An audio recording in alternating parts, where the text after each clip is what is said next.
El que no pudiéramos celebrar la edición anterior fue desde luego un palo muy grande para nuestro sector industrial, que tenía grandes esperanzas en esa feria, y recuperar para el año 2022, bueno, pues es una gran noticia, recuperar un poco la normalidad, el contacto con los distribuidores, con los clientes, con posibles nuevos contratos, desde luego es muy relevante, pero sobre todo el demostrar que la industria vasca está en la punta de lanza de lo que tiene que ser la industria del futuro. Y en ese sentido, la máquina herramienta es la base de toda la industria. Si tenemos que producir, bueno, poner en marcha, desde luego, pues un parque eólico, las torres eólicas salen de máquinas de este estilo, de máquina herramienta, un tren, un coche, un avión, bueno, pues muchísimas de esas piezas necesitan máquina herramienta, por tanto están en la base de lo que tiene que ser el futuro, y no solo lo que es la propia máquina, sino los servicios que van asociados a esa maquinaria, que es donde está realmente la novedad, o donde van a estar las novedades de futuro de este tipo de maquinaria.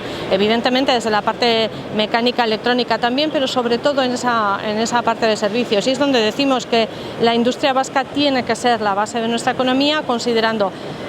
manufactura, sí, pero los servicios asociados, y la máquina herramienta está demostrando que está en ese lugar y en esa dirección en estos momentos. La propia EMO, en la entrada en su cartel, hace referencia a maquinaria en este año, en esta edición, pero de cara a la edición futura hace referencia a los servicios, a la parte más automatizada y demás. La industria vasca está desde luego posicionada y tiene que continuar estándolo, y la Bienal va a ser un gran escaparate para todo eso.